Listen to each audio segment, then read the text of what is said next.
విదేశాల్లో చదవాలనుకుంటున్నారా? అయితే విదేశ్ కన్సల్ట్స్ ను సంప్రదించండి. ఈరోజు ప్రెస్ మీట్ ఏర్పాటు చేయడానికి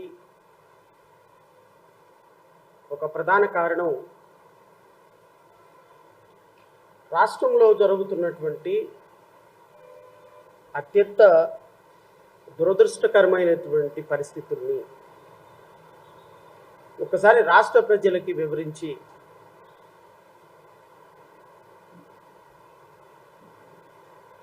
ఇలాంటి ప్రభుత్వాన్న మనం ఎన్నుకున్నది అని ప్రజలకు మరొకసారి మీరు తీసుకున్నటువంటి నిర్ణయం ఓటు వేసి 164 సీట్లు ఇచ్చినటువంటి ప్రభుత్వాన్ని ఎన్నిక కాబడినటువంటి నిర్ణయం కరెక్టా కాదా అని మరొకసారి అడగాలనిపించింది నాకు. ఎందుకంటే చరిత్ర ఎరగని ఒక విజయాన్ని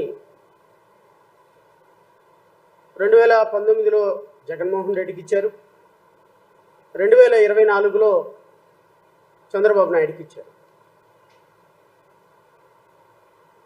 2019 నుంచి 2024 వరకు ఈ రాష్ట్రంలో జరిగిన పరిపాలనని ప్రజలు చూశారు. 2024 నుంచి ఈ 100 రోజుల పరిపాలనని ప్రజలు చూశారు. ఈ పరిపాలన రాష్ట్ర ప్రగతిని, రాష్ట్రంలో ఉన్న సమస్యల్ని, రాష్ట్రంలో ప్రతినిత్యం మన కళ్ళ ముందు కనపడుతున్నటువంటి అప్పుల బాధలు, ఉపాధి లేమి బాధలు, కరువు కాటకాలు ఇవన్నీ గాలికి వదిలేసి వీటన్నిటిని కూడా ఒక ప్రభుత్వం అడ్రస్ చేయకుండా ఒక 100 రోజుల వ్యవధిలోనే చరిత్ర ఎరగని, చరిత్ర చవి చూడని దుర్మార్గాలు చేసినటువంటి ఒక ప్రభుత్వంగా కూటమి ప్రభుత్వం నిలబడిపోవటం నిజంగా ఆంధ్రప్రదేశ్ రాష్ట్ర ప్రజలు ఇలాంటి ప్రభుత్వానిగా మనం ఓట్లేసి గెలిపించుకున్నది అని ప్రతి ఒక్కళ్ళు కూడా ఆత్మవిమర్శ చేసుకుంటున్నారు.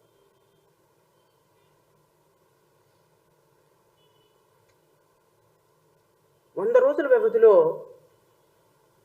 ఒక రాష్ట్ర ప్రభుత్వం 164 సీట్లతోటి గెలిచినటువంటి 3 ప్రభుత్వాల కలయిక ఇన్ని దుర్మార్గాలు చేస్తుందా? ఇన్ని అబద్ధాలు ఆడుతుందా? రాష్ట్ర ప్రభుత్వాన్ని ఏరి కోరి తెచ్చుకొని మా జీవితాల్లో వెలుగులు నింపుతుంది అని ఆశపడి ఒక ప్రభుత్వాన్ని తీసుకొచ్చుకున్నటువంటి ప్రజలని ఇంతగా మోసం చేయాలా? ఇంతగా అన్యాయం చేయాలా? ఇంతగా వాళ్ళ సెంటిమెంట్ల మీద దెబ్బ కొట్టాలా? రాజకీయాలు చేసుకోవటానికి చాలా అంశాలు ఉన్నాయండి, చాలా అంశాలు ఉన్నాయి రాజకీయాలు చేసుకోవటానికి. 4 సార్లు ముఖ్యమంత్రి అయినటువంటి భారతదేశంలోనే అత్యంత సీనియర్ పొలిటీషియన్ ఇప్పుడున్నటువంటి honourable chief minister Nara Chandrababu Naidu గారు వచ్చిన తర్వాత ఆయన మీద కేసులు పెట్టాలి అని తెలుగుదేశం కార్యకర్తలు పోరాడారో లేదో నాకు తెలియదు, కానీ ఆయన అరెస్టుని ఖండించి రోడ్డు మీదకి వచ్చి ఆయన కోసం బంద్ చేసి మా రాజకీయ పార్టీగా జేబీఎంరావు భారత్ పార్టీ ఇచ్చినటువంటి సపోర్టు బహుశా ఏ రాజకీయ పార్టీ ఇచ్చి ఉండదేమో. ఒక వ్యక్తిగత హోదాలో పార్టీ అధ్యక్షుడిని అయి ఉండి నేను ఇంకొక పార్టీ అధ్యక్షుడు నిజంగా అరెస్ట్ కాబట్టి ఆయన జైల్లో ఉంటే ఆయన కోసం ఫైట్ చేసినటువంటి వ్యక్తుల్లో నేను కూడా ఒకడు. ఇప్పుడున్నటువంటి మంత్రి నారా లోకేష్ పాదయాత్రలో, యువగళం పాదయాత్రలో ఆయన ఆపుతుంటే ఆయన కోసం పోరాటం చేసి ఒక వ్యక్తి ప్రాథమిక హక్కు పాదయాత్ర చేయటం ఆపటానికి పోలీసులతోటి నిర్బంధాలు సృష్టించడానికి తప్పు అని ఫైట్ చేసిన వ్యక్తుల్లో మొదటి వ్యక్తిని నేను. పవన్ కళ్యాణ్ లాంటి వ్యక్తిని విశాఖపట్నంలో ఆపితే విశాఖపట్నంలో ఆయన్ని విశాఖపట్నం నుంచి వెళ్ళిపోమని నోటీసులు ఇస్తే అసలు ఒక వ్యక్తిని వెళ్ళటానికి పోలీసులు ఎవరు చెప్పడానికని పోలీస్ వ్యవస్థని తూపార పట్టినటువంటి వ్యక్తుల్లో పార్టీల్లో మా పార్టీ ప్రథమం. నిరంతరం ప్రజల కోసం, నిరంతరం ప్రజా సమస్యల మీద పోరాటం చేశాము. కానీ ఇంత దుర్మార్గమైనటువంటి ప్రభుత్వాన్ని, ఇంత దుర్మార్గకరమైనటువంటి ఆలోచనలు ఉన్నటువంటి ప్రభుత్వాన్ని నేను ఎప్పటి వరకు చూడలేదు. బహుశా చూస్తానని కూడా నేను అనుకోవటం లేదు. ప్రభుత్వం అన్న తర్వాత రాజకీయంగా కొన్ని కార్యక్రమాలు చేయొచ్చు. గత ప్రభుత్వంలో కూడా మాజీ ముఖ్యమంత్రి జగన్మోహన్ రెడ్డి గారు చాలా అప్రజాస్వామిక చర్యలు చేశారు అని మేము భావించాము. ప్రభుత్వంలో ఉన్నప్పుడు అలాంటి పనులు చేయకూడదని ఫైట్ చేశాము. తెలుగుదేశం పార్టీ కోసం ఫైట్ చేశాము. ఈరోజు 164 సీట్లతోటి మీరు ప్రభుత్వంలో అధికారంలో కూర్చుంది, అది మీ గొప్పతనం అనుకుంటే ఎట్లా? 164 సీట్లతోటి నారా లోకేష్ యువగళం పాదయాత్ర చేయటం వల్ల మేము గెలిచామని అనుకుంటే ఎట్లా? పవన్ కళ్యాణ్ ఏదో నెలకు ఒకసారి వచ్చి ఇక్కడ ఉడత ఊపులు ఊపేసి వెళ్ళిపోతే ఇక్కడ గెలిచిపోయాం అనుకుంటే ఎట్లా? లేకపోతే వీర మహిళలో, జన సైనికులు ఈ రాష్ట్రంలో జరిగే ప్రతి సమస్య మీద ఫైట్ చేశాము, మా వల్లే మేము 65 సీట్లు 64 సీట్లు గెలిచామనుకుంటే ఎట్లా? మీ కాంట్రిబ్యూషన్ ఎంత? తెలుగుదేశం పార్టీ కార్యకర్తలు 2023, 2022 నవంబర్ వరకు కూడా రాష్ట్రంలో నోరెత్తి మాట్లాడలేని పరిస్థితుల్లో 2019 నుంచి ఈ రాష్ట్రంలో పోరాటం చేసి, ప్రభుత్వం మీద పోరాటం చేసి, ప్రాణాలను సైతం లెక్క చేయకుండా తెలుగుదేశం కంటే ఎక్కువగా న్యాయపరంగా ఫైట్ చేసిన వ్యక్తిని నేను. కోర్టులో కేసులు 100 కేసులు వేసి ప్రభుత్వం పాలసీస్ని మార్చిన వ్యక్తిని నేను. ఎక్కడ దళిత బిడ్డలకి, బహుజన బిడ్డలకి, నిరుపేద బిడ్డలకి, మహిళలకి, చిన్నపిల్లలకి అన్యాయం జరిగితే అక్కడికి వెళ్ళి కొన్ని వేల రౌండ్ టేబుల్ సమావేశాలు నిర్వహించి ప్రజల్లో చైతన్యం తీసుకొచ్చిన వ్యక్తిని నేను. మీడియా మీద పోరాటం చేసే వ్యక్తిని మేము. మాలాంటి వ్యక్తులు కేవలం వ్యవస్థ కోసం, రాష్ట్రం కోసం మాట్లాడతాం తప్ప రాజకీయాల కోసం మాట్లాడడం. ఇది రాష్ట్ర ప్రజలు గమనించమని కోరుతున్నా. తెలుగుదేశం పార్టీ పేటీఎం బ్యాచ్ ఎవరైతే ఉన్నారో, తెలుగుదేశం పార్టీ ఎవరెవరైతే తెలుగుదేశం పార్టీలో ఈరోజు మేమేదో మాట్లాడుతున్నాం కాబట్టి మాట్లాడుతున్న ప్రతి ఒక్కరికి ఒక పార్టీ రంగు పులుముతున్నారు. అలాంటి వ్యక్తులందరికీ చెప్తున్నా, తెలుగుదేశం పార్టీ అధికారంలోకి వచ్చిన తర్వాత ఈరోజు బౌ అని మాట్లాడుతున్నారు. కానీ మీరు 2019 నుంచి 2024 వరకు ఏ ఒక్కడు మాట్లాడేవాడు ఎవడు లేడు. ఇప్పుడు ఇంత రాష్ట్రంలో ఇలాంటి ప్రభుత్వాలు కొన్ని తప్పులు చేస్తుంటాయి, కొన్ని రైట్లు చేస్తుంటాయి, కొన్ని మంచి చేస్తుంటుంది, కొన్ని చెడు చేస్తుంటుంది. అంతేగాని ఒక ముఖ్యమంత్రి, ఒక ఉప ముఖ్యమంత్రి, ఒక హోమ్ మినిస్టర్, ఒక జలవనరుల శాఖ మంత్రి, ఒక మంత్రివర్గం ఇంత దుర్మార్గంగా, ఇంత ప్రజాస్వామికంగా, ఇంత నిర్లజ్జగా, ఇంత సిగ్గు లేకుండా పరిపాలించినటువంటి ప్రభుత్వం బహుశా 5 సంవత్సరాలకి సరిపడా తప్పులు 100 రోజుల్లో ఈ కూటమి ప్రభుత్వం చేసేసిందేమో అనిపిస్తుంది నాకు. 5 సంవత్సరాలకు సరిపడా తప్పులు. నిన్న గౌరవ సుప్రీంకోర్టు మాట్లాడినటువంటి ఒకే ఒక అంశం గురించి నేను మాట్లాడతా. 5 సంవత్సరాలు మేము గత ప్రభుత్వంలో ఫైట్ చేసినప్పుడు ఒక చిన్న అంశం జరిగితే ప్రభుత్వానికి వ్యతిరేకంగా తెల్లవారి పార్టీకి పెద్ద పెద్ద బ్యానర్ ఐటమ్స్లో ఒక 2 పత్రికలు చాలా అద్భుతంగా ప్రొజెక్ట్ చేశాయి. 2 ఛానల్స్, 2 పత్రికలు. మంచిదే. ప్రభుత్వానికి వ్యతిరేకంగా ప్రజల తరపున పోరాడాల్సింది మీడియా. అందుకనే రాజ్యాంగంలో మీడియాని 4th ఎస్టేట్ అంటారు. అంటే మొదటి ఎస్టేటు శాసనసభ, అంటే చట్టాలు తయారు చేసేటువంటి శాసనసభ. రెండో ఎస్టేటు దాన్ని ఇంప్లిమెంట్ చేసేటువంటి ఎగ్జిక్యూటివ్, కలెక్టర్లు, ఐపీఎస్లు. మూడో వ్యవస్థ జ్యుడిషియరీ. ఇవి 2 కరెక్ట్గా పనిచేస్తున్నాయో లేదా చూసేటువంటి వ్యవస్థ మూడో వ్యవస్థ, 3rd estate. 4th estate media. ఈ 3 కరెక్ట్గా పనిచేస్తున్నాయా లేదా చూడాల్సినటువంటి, ప్రజలను చైతన్యపరచాల్సినటువంటి బాధ్యత 4th ఎస్టేట్ మీద ఉంది. కానీ దురదృష్టం ఏమైపోయిందంటే ఇప్పుడు 4th ఎస్టేటు అనే మీడియా లెజిస్లేటివ్కి, ఫస్ట్ ఎస్టేట్కి సబ్ ఎస్టేట్ అయిపోయి సబ్ క్లాస్ 1 మీడియాగా తయారైపోయింది. 1 సబ్ క్లాస్ 1 ఎస్టేట్గా. There is no 4th estate. అంటే 5 సంవత్సరాలకు ఒకసారి ప్రయారిటీ మారిపోతుంది, 4th ఎస్టేట్ ప్రయారిటీ. నిన్న గౌరవ సుప్రీంకోర్టు ఇచ్చినటువంటి ఒక చారిత్రాత్మకమైనటువంటి ఒక అబ్జర్వేషన్, తీర్పు అని నేను అనను, ఎందుకంటే అది తీర్పు కాదు కాబట్టి. కానీ గౌరవ న్యాయమూర్తులు చేసినటువంటి ఒక కొన్ని తీర్పు, కొన్ని అబ్జర్వేషన్స్, కొన్ని సంధించినటువంటి కొన్ని ప్రశ్నలు మా సోకాళ్ళు దీంట్లో లడ్డు వ్యవహారంలో మీ వైఖరి ఏంటి పైన ఒక చిన్న బాక్స్ ఐటమ్ పెట్టి, లడ్డు వ్యవహారంలో మీ సుప్రీంకోర్టు ఈ మాట అడిగిందా? సుప్రీంకోర్టు ఈ ఒక్క మాట అడిగిందా? లడ్డు వ్యవహారంలో మీ వైఖరి ఏంటి అని అడిగిందా కేంద్ర ప్రభుత్వాన్ని? ఆ చెంప ఈ చెంప వాయగొట్టింది చంద్రబాబు నాయుడిని. చంద్రబాబు నాయుడిని చంపలకు పెట్టి వాయించింది. అబ్బే మనకు కనపడదు కదా, కళ్ళకు గంతలు కట్టుకున్నాం, మనం పసుపు గంతలు కట్టేసుకున్నాం కళ్ళకి. లడ్డు వ్యవహారంలో మీ వైఖరి ఏంటి అంట. మనం కళ్ళకి గంతలు కట్టేసుకొని ఉన్నది ఉన్నట్టు రాయండి. మీరు 4th ఎస్టేట్ మీడియా పేపర్ అని మాట్లాడుతున్నప్పుడు మీరు ఉన్నది ఉన్నట్టు రాయండి. ఉన్నది ఉన్నట్టు మీరు రాయకపోతే ఖచ్చితంగా ప్రజలు నుంచి చీత్కారాలు ఎదురవుతాయి మీకు. ఇంకొక మీడియా, ఇంకొక పేపర్, నెయ్యి కల్తీ విధానంలో సిట్నే కొనసాగించాలా, స్వతంత్ర వ్యవస్థ సంస్థను వేయాలా? ఇది ఒక్క మాట అడిగిందండి. ఇది ఒక అంతర్జాతీయ పేపర్. ఈ పేపర్ కల్తీ నెయ్యి వ్యవహారంలో సిట్నే కొనసాగించాలా, స్వతంత్రం. చంద్రబాబు నాయుడిని చంపలు వాయించింది అన్న విషయం రాయలేరా? సుప్రీంకోర్టు ఇదిగో ఈ విషయాలు అడిగింది, సుప్రీంకోర్టు ఈ అంశాలు చెప్పింది, సుప్రీంకోర్టు అడిగినటువంటి 7 ప్రశ్నలు ప్రజలకు తెలియపరచలేరా? భయమా? మీ ప్రభుత్వంలో మీరు ఏర్పాటు చేసుకున్నటువంటి మానస పుత్రిక కాబట్టి ఈ ప్రభుత్వం మాట్లాడరా? ఈ ప్రభుత్వం మీద ఏ విధమైనటువంటి కామెంట్స్ చేయరా? సుప్రీంకోర్టు న్యాయమూర్తులు మాట్లాడినటువంటి ఏ కామెంటు కూడా ప్రజలకు చేరకూడదా? సూడో జర్నలిస్టులను పెట్టుకొని డిబేట్లు స్టార్ట్ చేస్తారా?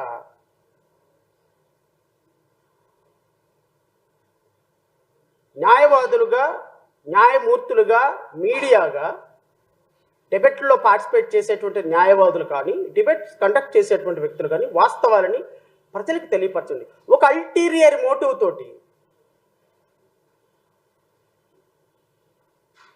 ప్రభుత్వాన్ని సేవ్ చేయాలనేటువంటి ఉద్దేశంతో వెళ్ళే మీరు మీడియాని ఎట్లా అంటాను నేను? గత 5 సంవత్సరాలు జడా శ్రవణ్ కుమార్ అనేటువంటి నేను పెరిగింది ఆ 2 ఛానల్స్లో ప్రజా సమస్యలని ప్రశ్నించడానికి నాకు ఇచ్చిన అవకాశం బట్టి.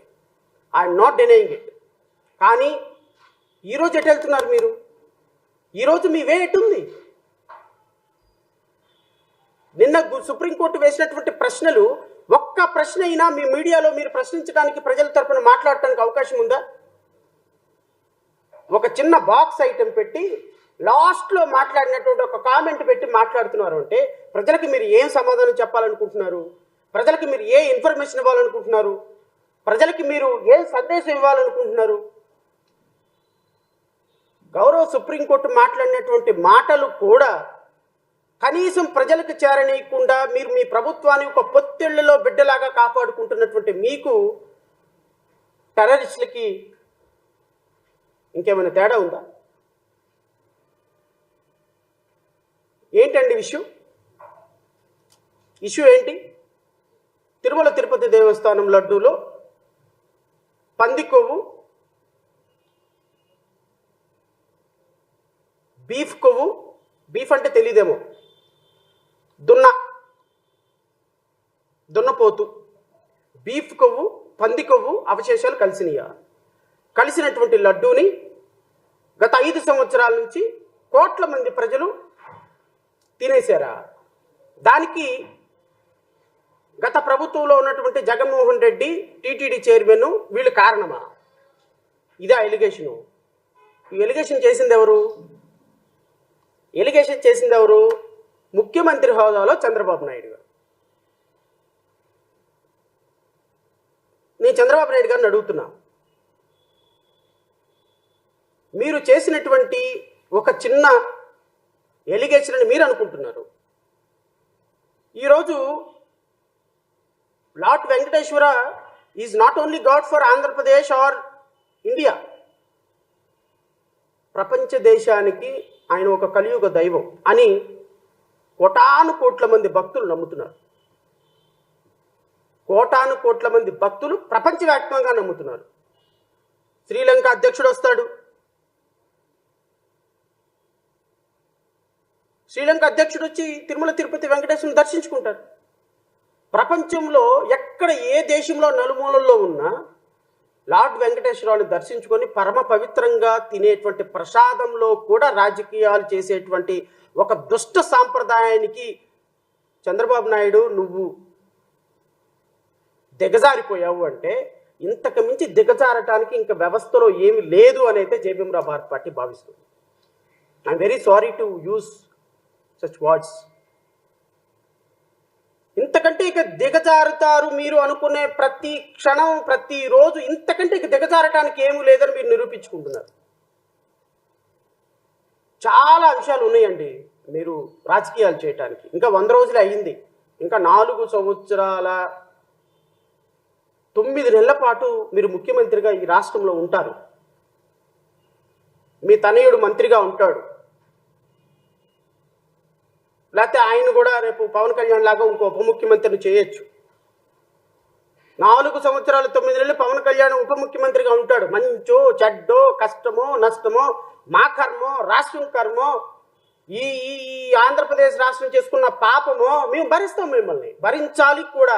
Because you are a honourable deputy chief minister, you are a honourable deputy chief minister, you are a honourable member, you are honourable minister. మిమ్మల్ని భరించాలి మేము. 5 సంవత్సరాలు మీరు ఎన్ని అబద్ధాలు చెప్పినా భరించాలి, ఎన్ని రాజకీయాలు చేసినా భరించాలి. సనాతన ధర్మం, ఆ ధర్మం, ఈ ధర్మం అని అందరి మీద నేను వస్తా, వన్ బై వన్ వస్తా. ఈరోజు రాష్ట్ర ప్రజలకి మీ నిజ స్వరూపం తెలిసి తీరాలి. చంద్రబాబు నాయుడు నిజ స్వరూపం తెలియాలి, పవన్ కళ్యాణ్ నిజ స్వరూపం తెలియాలి, మంత్రివర్గం రాష్ట్ర మంత్రివర్గం చేస్తున్నటువంటి నిజ స్వరూపాలు ప్రజలకు తెలియాలి. ఒక లార్డ్ వెంకటేశ్వర అని తిరుమల తిరుపతి దేవస్థానంలో ప్రపంచ కలియుగ దైవమైనటువంటి వెంకటేశ్వరుని కూడా మీరు వదలలేదు అంటే రాజకీయాలకి, ఇంకా మీరు ఏ రాజకీయాలని మీరు వదులుతారు? నేను ఇంకొక మాట చెప్పిన తర్వాత మెటీరియల్లోకి వస్తా. ఒక ముఖ్యమంత్రి హోదాలో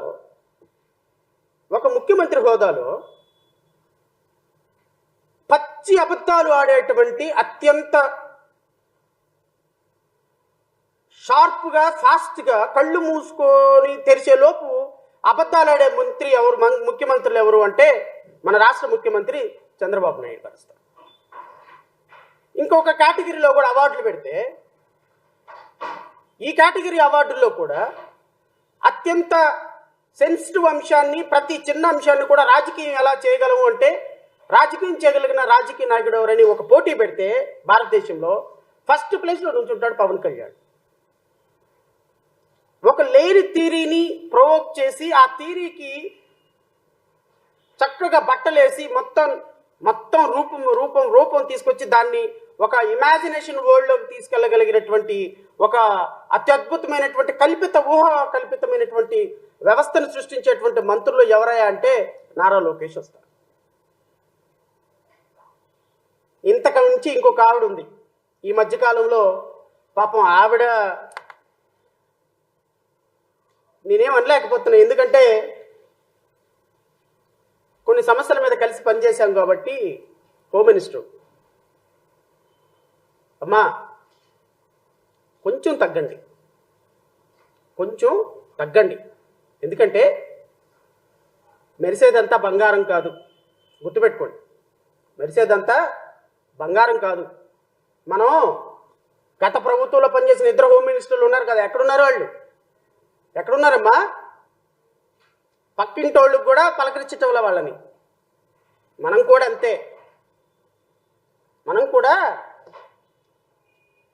అంతే, అంతకు మించి మనం ఊరికే పావలా ఇస్తే ₹1 యాక్షన్ చేయటం వల్ల ఉపయోగం లేదు. ఈవిడ అబద్ధాలు ఎలా ఉంటాయని మీకు ఒకసారి చెప్తా. కూటమి ప్రభుత్వంలో మంత్రుల దగ్గర నుంచి ముఖ్యమంత్రి వరకు అబద్ధాలు ఆడటంలో ఎలా పిహెచ్డి చేశారో ఇది కూడా సోషల్ మీడియాలో వైరల్ అవుతుంది. ఇది కూడా నేను చెప్తాను మీకు. మీరు మీకు ఇచ్చిన పాత్రని పోషించండి సమర్థవంతంగా, అంతేగాని పావలాకి ₹1 యాక్షన్ చేయమాకండి. మీకు అంత యాక్షన్ లేదు. మీరు హోమ్ మినిస్టర్ అయితే అయ్యి ఉండొచ్చేమో. మా మీద కేసులు పెడితే కేసులు పెట్టొచ్చుండవు. ఎవడు భయపడేవాడు ఎవ్వడు లేడు ఇక్కడ. మీ వడతూపులకి ఎవ్వడు చింతకాయలు రాలో గుర్తుపెట్టుకోండి. ఈ క్షణానికి ఎన్నికలు జరిగితే మీ కూటమి ప్రభుత్వానికి 25 సీట్లు కూడా రావు. 100 రోజుల పరిపాలనలో మీరు సాధించిన ఘనత అది. మీరు 100 రోజుల పరిపాలనలో మీరు సాధించిన ఘనత ఎంత అంటే ఈ రోజు ఎలక్షన్లు పెడితే 25 సీట్లు కూడా రావు మీకు. మీ అదృష్టం, ప్రజల దురదృష్టం. నువ్వు ఒక హోమ్ మినిస్టర్, ఆయన ఒక ఉప ముఖ్యమంత్రి, ఇంకో ఆయన మంత్రి, ఇంకో ఆయన ముఖ్యమంత్రి అయిపోయినారు. We are not denying it. ప్రజల అధికారం ఇచ్చారు, చేయండి. కానీ అబద్ధాలు ఆడదు ప్రజా పరిపాలనలో. కులాన్ని టార్గెట్ చేయొద్దు. క్రిస్టియన్స్ని, ఎస్సీలని, ఎస్టీలని, ముస్లిమ్స్ని ఒక సెకండ్ గ్రేడ్, థర్డ్ గ్రేడ్ పీపుల్గా వాళ్ళని ఒక చరిత్రహీనులుగా సృష్టించొద్దు దయచేసి. మేము కూడా మనుషులమే. We are also human beings. ఈరోజు మీరు మా హోమ్ మినిస్టర్ అయ్యారు కదా అని మీరు క్రిస్టియన్స్ని, లేకపోతే జీసస్ని అభిమానించే వాళ్ళని, లేకపోతే చర్చ్కి వెళ్ళే వాళ్ళని అవమానించొద్దు. హిందువులుగా ఉండం, క్రిస్టియన్స్గా ఉంటారు, ముస్లిమ్స్గా ఉంటారు. వీళ్ళందరూ కూడా ఈ భారతదేశంలో సెక్యులర్ కంట్రీలో భారతీయులుగా ఉంటారు. ఎందుకంటే డాక్టర్ బాబాసాహెబ్ అంబేద్కర్ ఎస్సీలకో రాజ్యాంగం, ఎస్టీలకో రాజ్యాంగం, ముస్లిమ్స్కో రాజ్యాంగం, హిందువులకో రాజ్యాంగం రాయలేదమ్మా. Article 25, article 26, article 27, article 31, article 14, article 19, article 16 అందరికీ ఒకటే. ఇప్పుడు మీరు హోమ్ మినిస్టర్ అయ్యేటప్పటికి మీ కులం మర్చిపోయినారు, హోమ్ మినిస్టర్ అయ్యేటప్పటికి మీ దేవుడిని మర్చిపోయినారు, హోమ్ మినిస్టర్ అయ్యేటప్పటికి మీకు షార్ట్ టర్మ్ మెమరీ వచ్చి మీరుగా అన్నీ మర్చిపోయినారు. మర్చిపోయి మీరు ఏదేదో పేలుతున్నారు. కొంచెం తగ్గండి. ఒకవేళ తగ్గకపోతే 2029లో తగ్గిస్తాం, కంగారు ఏం లేదు. తగ్గే రోజు వస్తుంది, తగ్గే రోజు చాలా తొందరలోనే ఉంటుంది, కంగారు ఏం పడద్దు. ఈవిడేముందో ఒకసారి విందాం. ఇక్కడ నుంచి మొదలు పెడతాను నేను. నేను ధైర్యంగా చెప్తాను, ఎస్ నేను హిందువుని, నువ్వు చెప్పగలవా? I'm very Christian. నేను ధైర్యంగా చెప్తాను, ఎస్ నేను హిందువుని, నువ్వు చెప్పగలవా? I'm very Christian.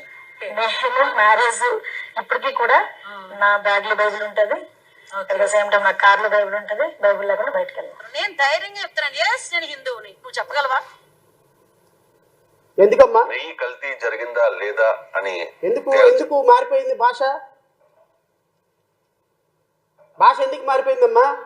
ఒకప్పుడు క్రిస్టియన్, ఇప్పుడు హిందూ ఎందుకు అయ్యారు? హోమ్ మినిస్టర్ అయ్యారు కాబట్ట. ఒకప్పుడు చర్చికి వెళ్ళేవాళ్ళు, ఇప్పుడు చర్చికి వెళ్ళలేదు, హోమ్ మినిస్టర్ అయ్యారు కాబట్ట. అంటే ఒకప్పుడు జీసస్ నమ్మితే చర్చికి వెళితే ఇప్పుడు హోమ్ మినిస్టర్ మీకు ఇవ్వరు కాబట్ట. అది ఒక చర్చికి వెళ్ళే వాళ్ళ ఆలోచనల్లో, వాళ్ళ బ్రతుకుల్లో, వాళ్ళు ఓట్లు వేయించుకొని వాళ్ళని ఎంతవరకు పెట్టాలో అంతవరకు పెట్టేటువంటి రాజకీయ నాయకుల పరిస్థితి ఇది. ఈ హోమ్ మినిస్టర్ గారిని అడుగుతున్నా నేను, అమ్మ మొన్నటిదాకా వరదలు వచ్చినప్పుడు ప్రకాశం బ్యారేజీని పడగొట్టడానికి ఉగ్రవాద శక్తులు వచ్చి ఒక 10 పడవలతోటి ప్రకాశం బ్యారేజీని పడగొట్టడానికి ప్రయత్నం చేసినప్పుడు దాన్ని రక్షించి, మీరు ఆ బోట్లను రక్షించి లక్షలాది మంది ప్రాణాలను రక్షించడానికి ప్రయత్నం జరిగింది. దానికి నందిగాం సురేష్ ఎంపీ బోట్లు, మాజీ ముఖ్యమంత్రి జగన్మోహన్ రెడ్డి బోట్లు అన్నారు కదా. ఏమైందమ్మా ఎలిగేషను? ఎఫ్ఐఆర్ కట్టారా? వాళ్ళని అరెస్ట్ చేశారా? నందిగాం సురేష్ అరెస్ట్ అయి ఉన్నాడు కదా, పోలీస్ కస్టడీకి తీసుకున్నారా? నువ్వు మీ ముఖ్యమంత్రి ఇద్దరు వచ్చి ప్రకాశం బ్యారేజీని పడగొట్టి వందల లక్షల మందిని ప్రకాశం బ్యారేజీలో నుంచి వరదలతోటి చంపడానికి వైఎస్ఆర్ కాంగ్రెస్ పార్టీ వాళ్ళు, గత ప్రభుత్వంలో ఉన్నటువంటి ప్రభుత్వం వాళ్ళు ప్రయత్నిస్తున్నారన్నారు కదా. మీరు ఎఫ్ఐఆర్ కట్టి వాళ్ళని అరెస్ట్ చేయాలి కదమ్మా. మీరు ఏమైందమ్మా? ఎలిగేషన్ ఏమైందమ్మా? ఆ ముఖ్యమంత్రి గారు ఏమైపోయినారు? ఆ మంత్రులు మాట్లాడిన మంత్రులు ఏమైపోయినారు? వాళ్ళ మీద ఎఫ్ఐఆర్ కట్టి అరెస్ట్ చేసి లోపలేసి అసలు ఆ బ్రిడ్జిని ఎవరు పగలగొట్టాలనుకున్నారు? కృష్ణమ్మ వరదల్ని ఆపడానికి, వరదలు రావడానికి కారణం ఎవరు అవ్వాలనుకున్నారు? ఏమన్నా అరెస్ట్ చేసి ఏమన్నా ప్రయత్నం చేశారా? లేకపోతే కేవలం పొలిటికల్ ఎలిగేషన్ అయినా? లడ్డూలాగా పొలిటికల్ ఎలిగేషనా? పరమ పవిత్రమైన నదిని కూడా మీరు వదలలేదు రాజకీయాలకి. 100 రోజుల్లో 164 సీట్లు వచ్చినాయి కదా, ఇంకేం కావాలమ్మా మీకు ప్రజలకి? 164 సీట్లతోటి మీకు అధికారం ఇస్తే కృష్ణమ్మను వదలటంలా, దుర్గమ్మను వదలటంలా, పైన ఉన్నటువంటి వెంకటేశ్వర స్వామిని వదలటంలా, మీ అబద్ధాలతోటి దేవుళ్ళను వదలటంలా, నదులను వదలటంలా, ప్రకృతిని వదలటంలా, ఆడపిల్లను వదలటంలా.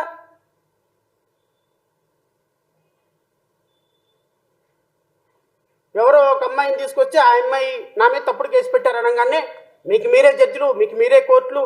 ఎవడైతే కేసు పెట్టాడో విద్యాసాగర్ అనే వాడిని తీసుకొచ్చి లోపలేస్తారా? కేసు పెట్టిన వాడిని లోపలేసే చరిత్ర ఈ దేశంలో ఎక్కడైనా ఉందా? ఆ కేసు ముందు ఫాల్స్ చేయాలి, దాన్ని కోర్టు ముందు ప్రయోగించాలి. ఆ కోర్టు ఇది ఫాల్స్ పెట్టే ప్రైవేట్ కేసు పెట్టినటువంటి వ్యక్తి మీద లీగల్గా ప్రొసీడ్ అవ్వాలని పర్మిషన్ ఇవ్వాలి. ఆ పర్మిషన్ తీసుకొని ఆ లేడీ ఎవరైతే ముంబై హీరోయిన్ ఉందో ఆమె కోర్టులో కేసు వేయాలి. ఆ కోర్టులో కేసు పెట్టినోడికి ప్రాసిక్యూషన్ పర్మిషన్ కోర్టు ఇవ్వాలి, మాలిసియస్ ప్రాసిక్యూషన్ అని. ఆ మాలిసియస్ ప్రాసిక్యూషన్ కింద కోర్టు పర్మిషన్ తీసుకుని సివిల్ సూట్ వేసుకుని ఆమె పర్మిషన్ తీసుకుంటే విద్యాసాగర్ని అరెస్ట్ చేయాల్సే పరిస్థితిలో ఉన్నప్పుడు అలాంటి చట్టాన్నంతా బైపాస్ చేసి మీ ఇష్టం వచ్చినట్టు కేసు పెట్టగానే ఆ కేసు పెట్టినోడిని తీసుకొచ్చి లోపలేసి కూర్చోబెట్టారే. అంటే ఆడపిల్లల్ని రాజకీయాలకు వదలటంలా, కృష్ణమ్మ తల్లిని రాజకీయాలకు వదలటంలా, వెంకటేశ్వరుని రాజకీయాలకు వదలటంలా. ఈ రిపోర్టు నేను దానికే వస్తా. ముఖ్యమంత్రి 13-17 సెప్టెంబర్న ప్రకటన చేశాడు. ఏమని?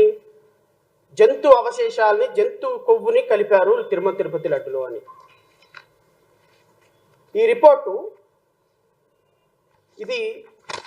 రిపోర్ట్లన్నీ కూడా నెయ్యిని ల్యాబ్కి పంపించితే ల్యాబ్ ఇచ్చినటువంటి రిపోర్ట్లు ఇవన్నీ కూడా.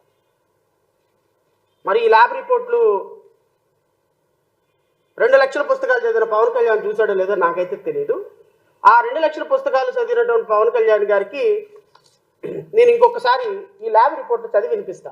పాప ఆయనకి సమయం లేదు, ఆయన పరిహార దీక్షకి వెళ్ళారు, ప్రాయశ్చిత్త దీక్షకి వెళ్ళారు. ఆ ప్రాయశ్చిత్త దీక్ష కరెక్టే అది, ఎందుకంటే కరెక్ట్ పేరు పెట్టుకున్నాడు ఆయన.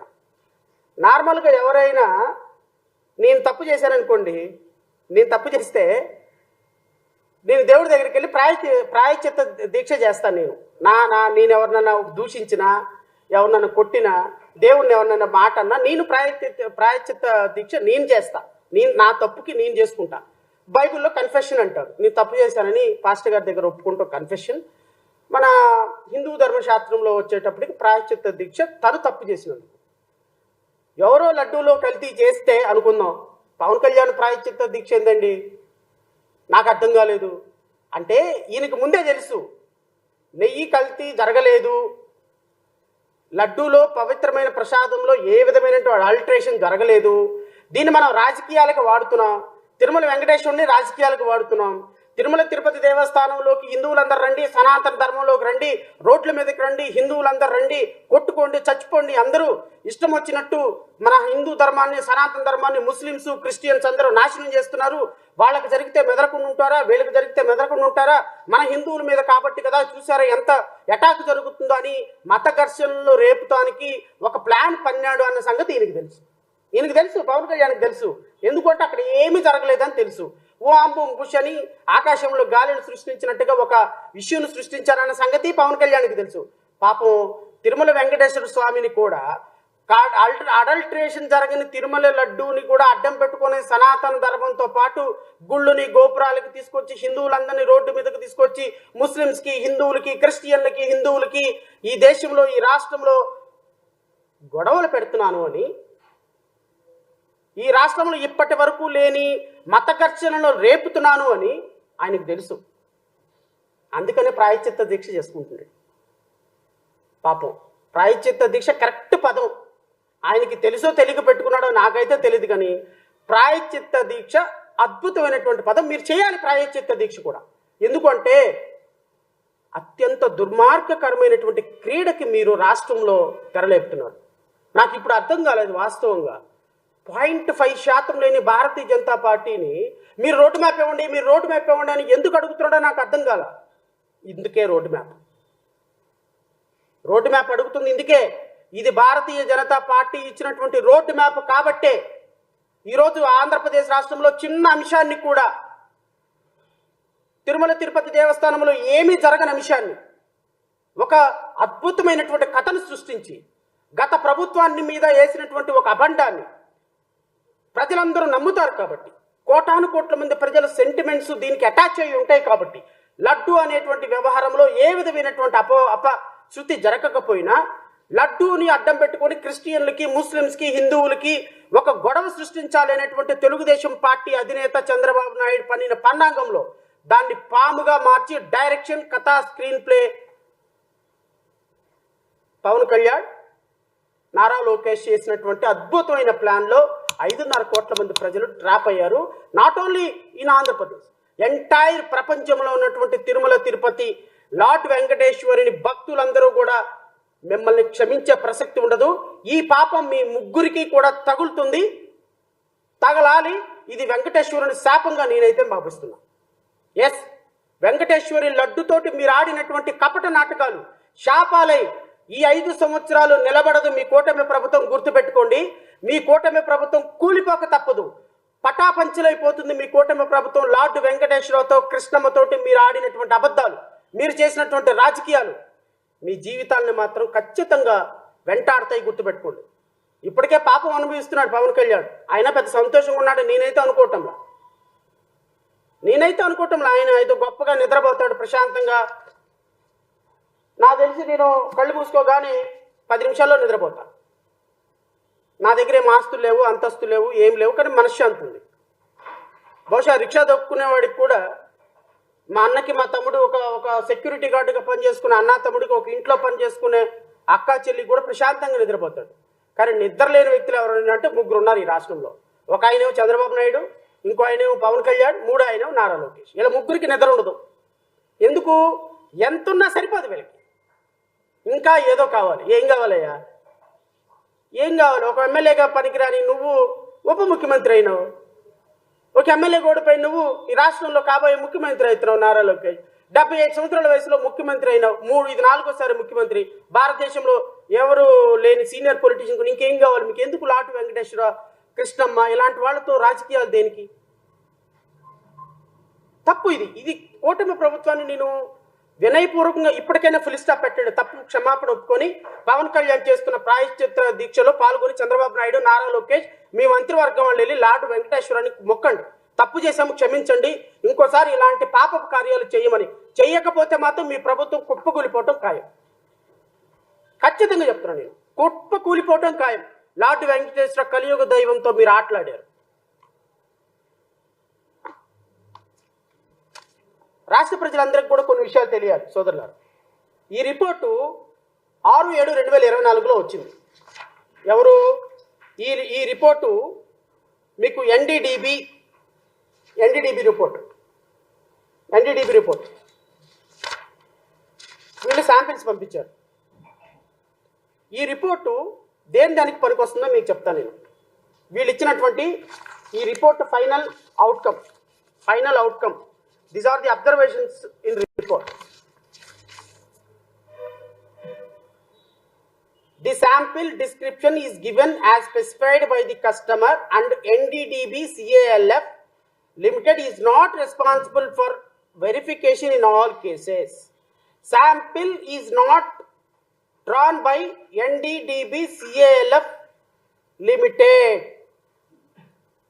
అంటే నెయ్యి ఏదైతే టెస్ట్ చేయమని పంపించారో ఆ నెయ్యి ఎన్డీడీఎఫ్ తీసుకున్న నెయ్యి కాదు, శాంపిల్ డ్రాన్ చేసిన నెయ్యి కాదు.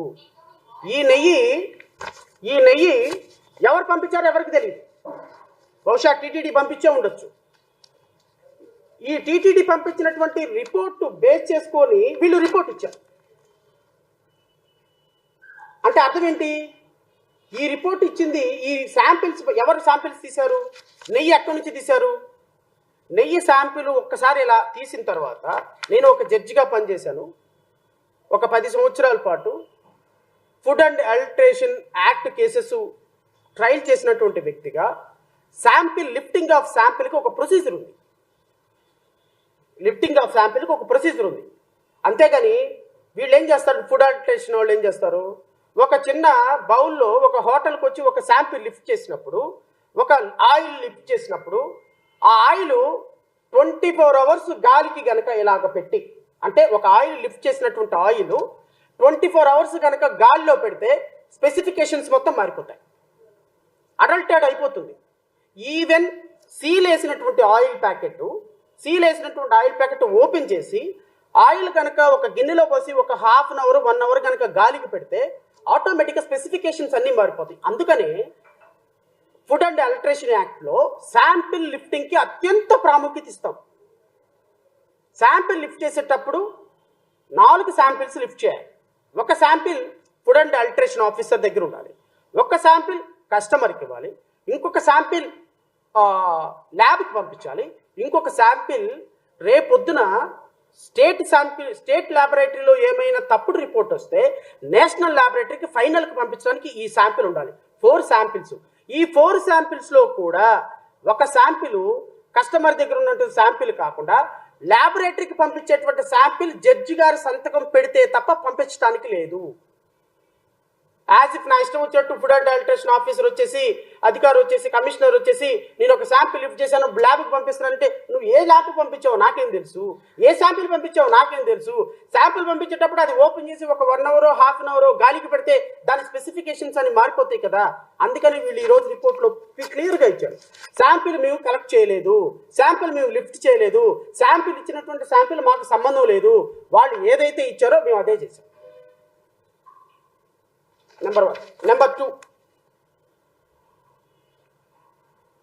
2, the test report shall not be reproduced whole or in any part in any manner whatsoever by anyone and cannot be used as an evidence in any court of law unless required as per directions of the court, and shall not be used as a evidence on media and social media, print media, any other media without prior permission of the managing director or deputy director of NDDB CAF Limited. ఈ report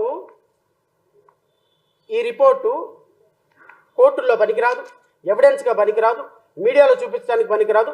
ఇది కేవలం టెంటేటివ్గా ఇచ్చినటువంటి ఒక report, అది కూడా మీరు ఇచ్చిన sample మీరు ఇచ్చిన రిపోర్టే, కానీ దీనికి ఏ విధమైనటువంటి ఫైనాలిటీ కన్క్లూజన్ లేదు ఇచ్చినటువంటి రిపోర్ట్. ఈ రిపోర్ట్ను బేస్ చేసుకొని ముఖ్యమంత్రి జంతు అవశేషాలు కలిసింది, పంది కొవ్వు కలిసింది, ఎద్దు కొవ్వు కలిసింది తిరుమల తిరుపతి దేవస్థానంలో చెప్తావు. సిగ్గుందా నీకు ముఖ్యమంత్రి చంద్రబాబు నాయుడు? నువ్వు లాటి వెంకటేశ్వర భక్తుడువా? లాటి వెంకటేశ్వర భక్తుడు మా క్లయింట్ అని నిన్న సుప్రీంకోర్టులో చెప్తున్నాడు వాళ్ళ లాయరు. లాటి వెంకటేశ్వర భక్తుడు ఎవడైనా ఇట్లాంటి అబద్ధాలు ఆడతాడా? నాకు తెలిసి చర్చికి వెళ్ళే ఏ హిందువు, చర్చికి వెళ్ళే ఏ క్రిస్టియను, మసీదుకి వెళ్ళే ఏ ముస్లిము కూడా ఇన్ని అబద్ధాలు ఆడతారు.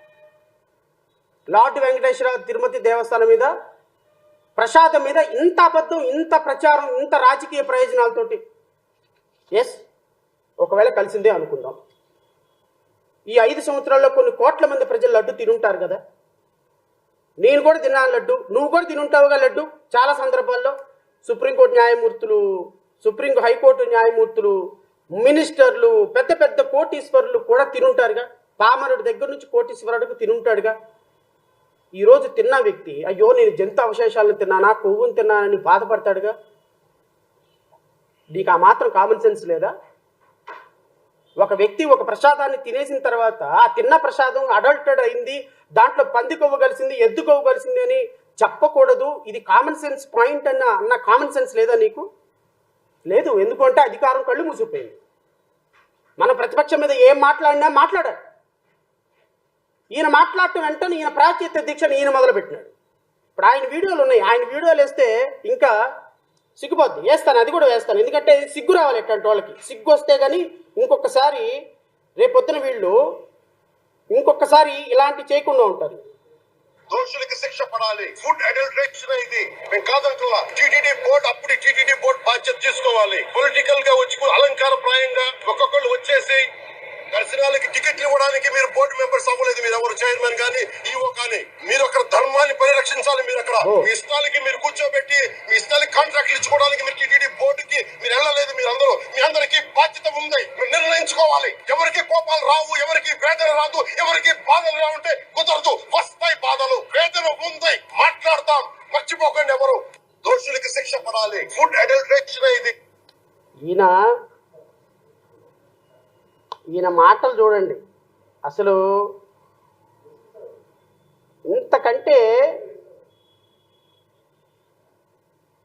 This is a very good product. Don't miss out on it. Don't ఇంతకంటే wait until the day you need it. ఇది Use it ఏం now. ఉండదేమో అనిపిస్తుంది. చేశారు అది ఇది కూడా వినాలి.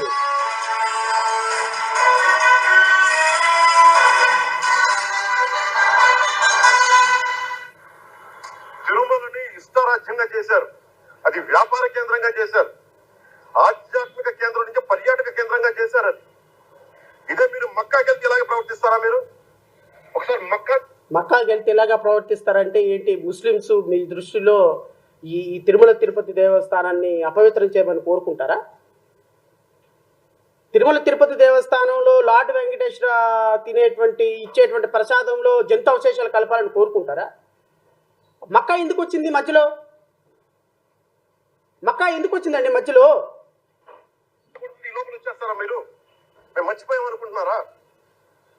ఆగమ శాస్త్రం చెప్పింది మీకు ఇదేనా? అంటే గవర్నమెంట్ ఉద్యోగులు అయితే ప్రభుత్వం మీరు నియమిస్తాం ఇష్టాన్ని చేసేసుకుంటారా? మాకు బాధలు ఉండవనుకుంటున్నారా? ఇదే మీరు ఒక ఇస్లాం చేస్తే అపచారం జరిగితే మీరు ఏం చేస్తారు? బయట రోడ్ల మీదకి వచ్చి మీరు కూర్చోబెట్టాను పొలిటికలైజ్ చేస్తారు. మీరు పొలిటికలైజ్ చేస్తారు. ఒక ఇస్లాం జరిగితే, ఒక క్రిస్టియన్కు జరిగితే, ఒక డిప్యూటీ చీఫ్ మినిస్టర్గా ఉండి మీరు మాట్లాడే అంశాలు ఏంటండి?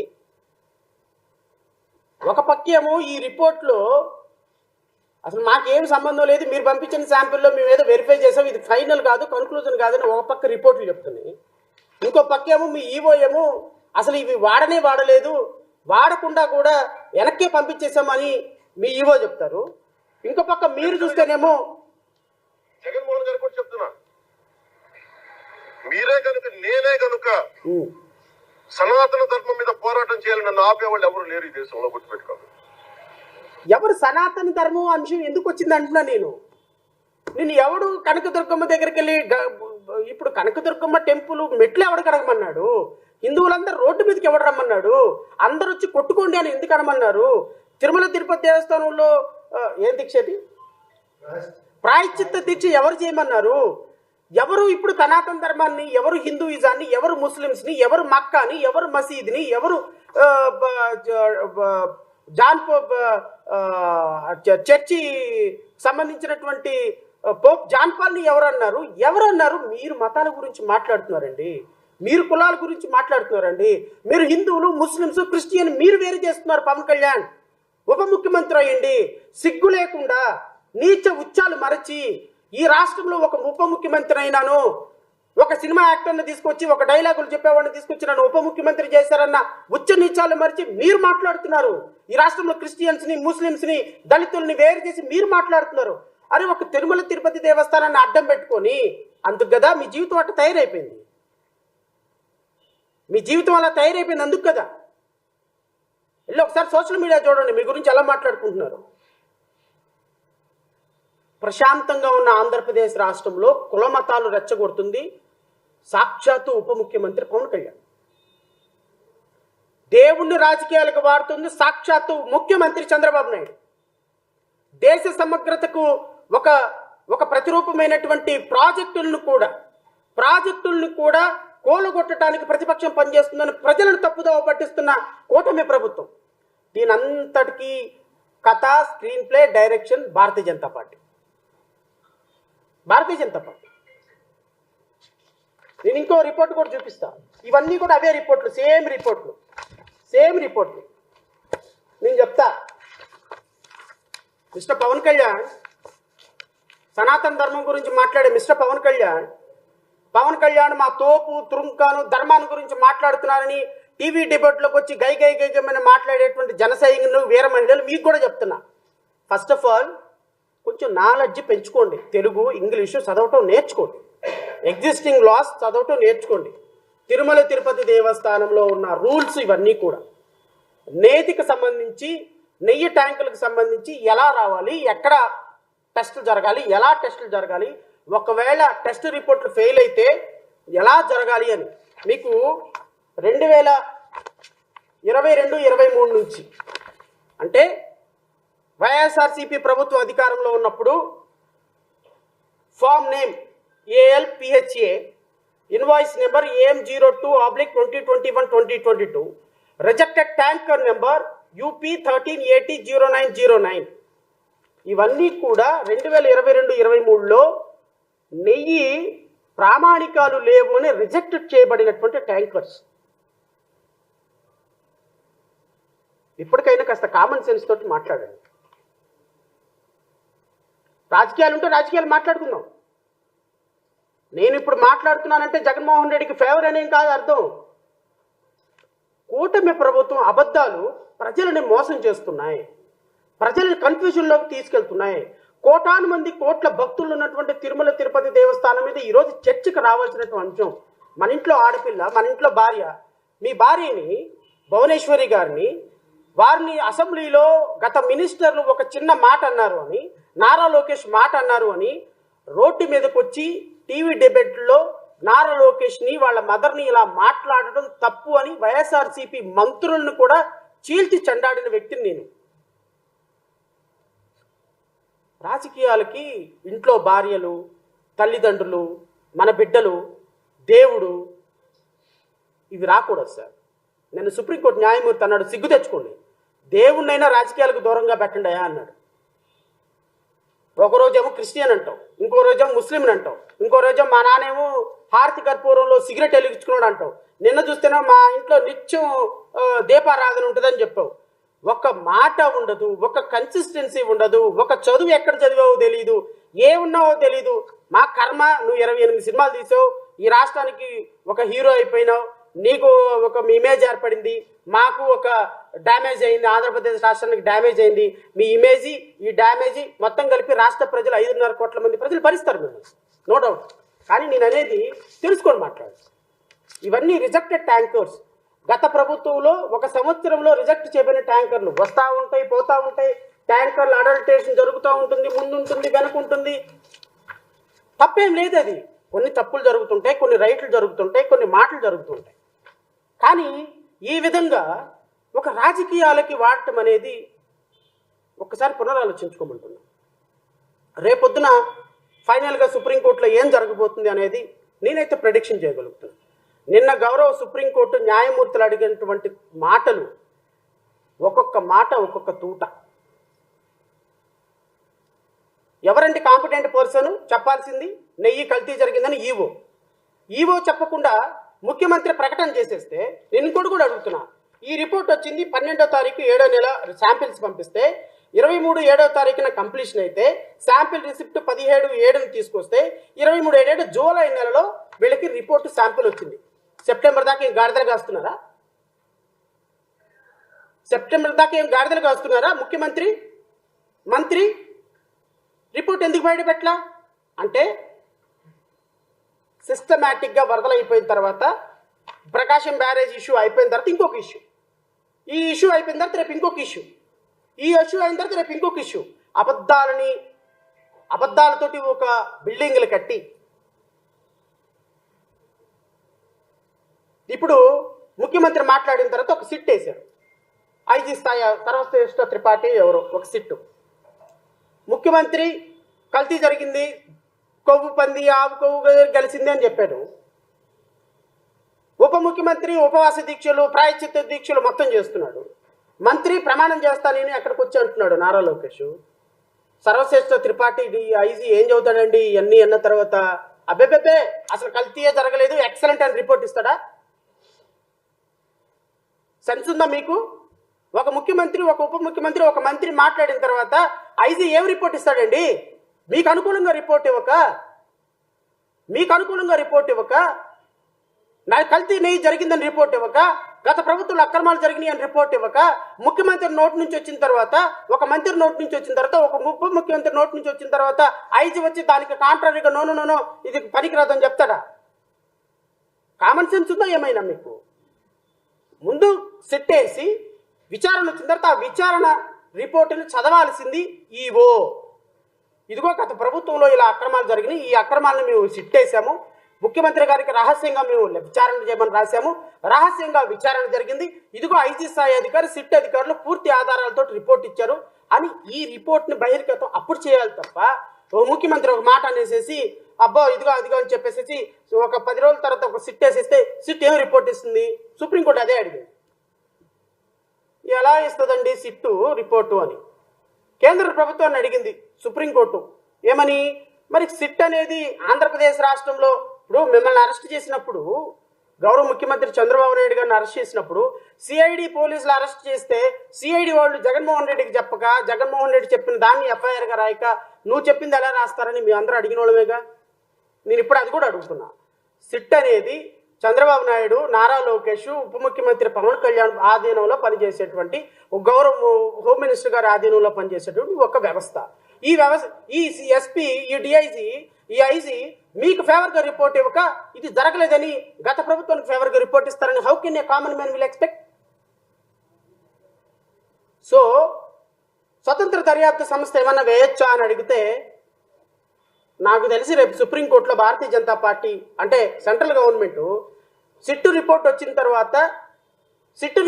తర్వాత చూసుకొని మేము ఆలోచిస్తామండి, సిబిఐ ఎంక్వైరీ వేయాలా వద్దా, స్వతంత్ర దర్యాప్తు సంస్థ, సుప్రీంకోర్టు జడ్జి మానిటర్డ్ ఇన్వెస్టిగేషన్ వేయాలా వద్దా అని దాని మీద సిట్టు రిపోర్ట్ వచ్చిన తర్వాత తీసుకుందామని అంటారు అని నేను అనుకుంటున్నా.